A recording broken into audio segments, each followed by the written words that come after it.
I'll give you a story and then a final hadith of the Holy Prophet of Islam. Musa alayhi salam is in the middle of the Red Sea.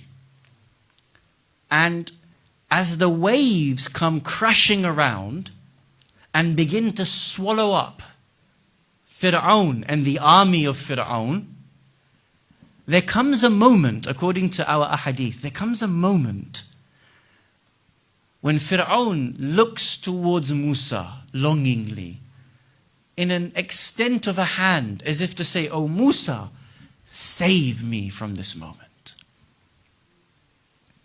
Imagine the terror. You're about to be drowned. You've just seen your whole army be drowned. The waves are crashing around upon you. The water is going into your lungs.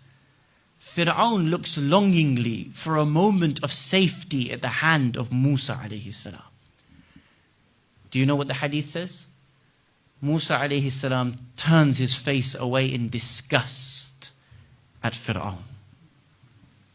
"I want nothing to do with you, Fir'aun. I will not save you at this moment." The hadith says, Allah subhanahu wa ta'ala revealed into the heart of Musa at that moment, "O Musa, why did you turn away in disgust from Fir'aun?" He says, "Oh Allah, this is Fir'aun. He is the one who has claimed godhood against you. He is the one who said, build this high bridge and I will come up and fight against the Lord of Musa. Now you want me to save him?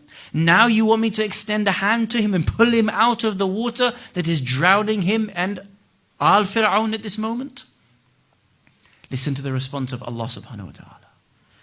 He says, "O Musa, the reason why you turned away in disgust from him was because he wasn't a creation of yours. Had you created him, you would have seen him the way I see him.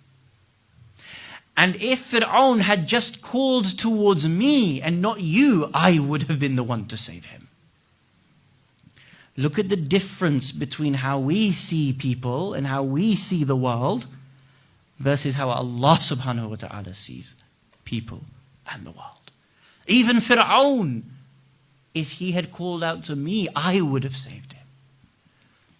Our problem is that we take every other idea as our own idea other than Islam's ideas.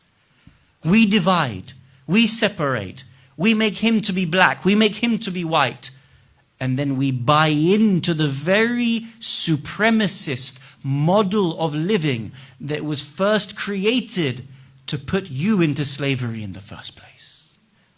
And then we complain later on that white slavery exists.